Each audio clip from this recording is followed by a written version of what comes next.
Davis, what do you hope to accomplish by putting your story out there? Well, one of several things.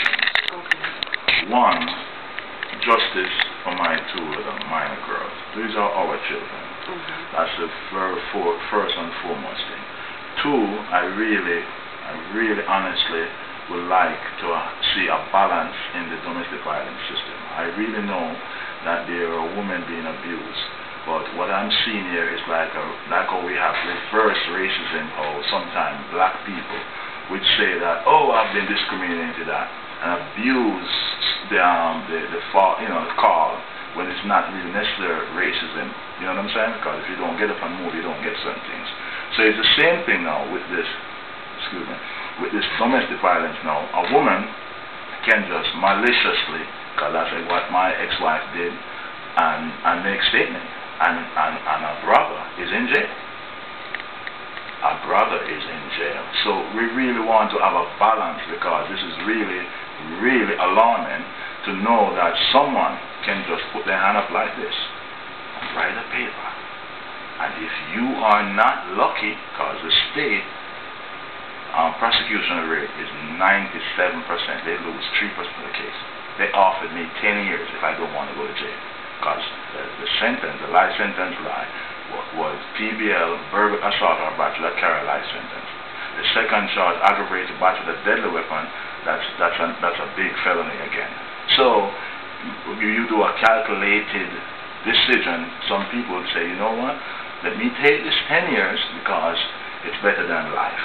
And a lot of people go down just like that. And And so we want, so we really want to have a balance. I mean, it's going to be very difficult. How, where the balance is going to take a lot of observation, because at the same time we don't want criminal. I'm not trying to be anti-government.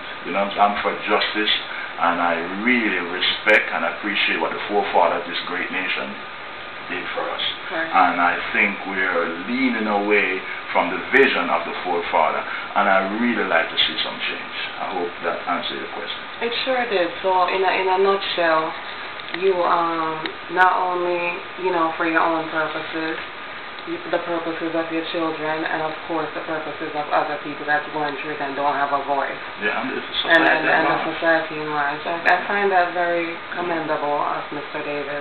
Thank you. Now, to move on a little bit from that, why would you say you blame the system, or you spoke about our forefathers setting up a system? What has gone wrong in your experience, in your case, that you would blame the judge or the lawyers?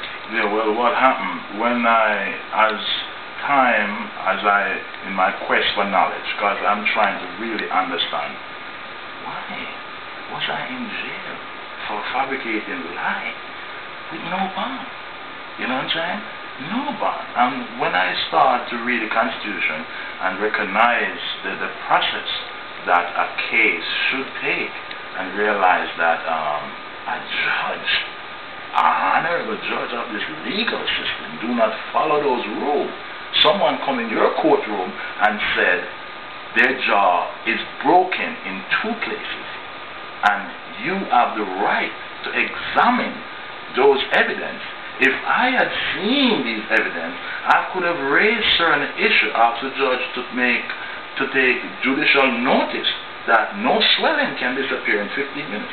No broken jaw can heal in under 2 hours. You know what I'm saying? So if the judge had taken these steps, I wouldn't have suffered like this. My minor children would have been traumatized, because you know what I'm saying? It's been a while they haven't get my lump-free porridge. Your lump-free porridge. Yeah, definitely. The smile to it. Yeah, definitely. The smile to it. Yeah. Wow, that must have been some experience. Yeah, so basically, and what's the name? Is it been different judges, or? What happened, there is, this proceeding have a 2-pronged approach. What happened, it have a civil section and a criminal section. What happened, the criminal section, I went to trial twice and get acquitted on those ones. But in the civil section, that's where the problem is. The civil, I just learned recently that the judge have a relationship with my ex-wife attorney. Wow. Wow. My ex-wife attorney, Mr. Robert Vaughn, is a very powerful man in his community. He has a Caribbean Bar Association with over 300 attorneys. Wow. And this judge is an Hispanic judge. I don't have any proof how much they network and help her get elected. But in my opinion, the fact that the things that they get away in this courtroom, it tells me that, you can, as I hope later to come, I will reveal videos and transcript that will show that how could someone get away with these things in front of a judge. Right. So this judge, if she acts outside of the law, she get her emotion inside of her rule, and she's not following the law. Okay. I've even learned yesterday on the internet, she arrested a woman in a wheelchair that did not come to a hearing, that she didn't notify her, and sent her to jail for 6 months, not knowing that this woman is in a wheelchair. How can she be of a threat to somebody else? This is the whole thing, that they get elected and they vow to serve the community and uphold the law. But when they reach there, they self-serve themselves. And I'm really calling on the community, we really need a change. We really need a balance. Okay. Well, we're going to wrap it up. I'm sure, definitely appreciate you giving me the opportunity as a member of the community also to ask these questions. And I hope you'll invite me another time, because I know there's more to be told and more videos. So I, definitely thank you. And I'm on board with your plight. Whatever I can do, definitely. And members of the community, we have to definitely support Mr. Davis in bringing forth justice. And as he said, justice is not just ice. That's your slogan, right? Yes, definitely. While I was in jail, and it come to me that justice in Broward County is just ice. It appeared that it melted accordingly. And I was right, because Robert Vaughn Law Firm, part of his slogan is something about perspective. So they're so powerful that they don't recognize the law. They see it as a perspective.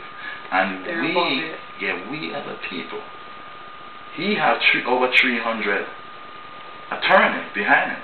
What I hope that you come forward, I hope more people can come forward. I hope we can have 900 people come forward, so that the other judges that will be handling the case will see that, listen, people want to see justice served, not just a self-serving network. And I must say, thank you very much for coming out, and it make me feel good that my crying is not in vain. It's just 1 week, and I hope we really continue to have an impact on the community, and I hope one day I will see my little ladies. Definitely, I hope so too. Thank you so much. Thank you.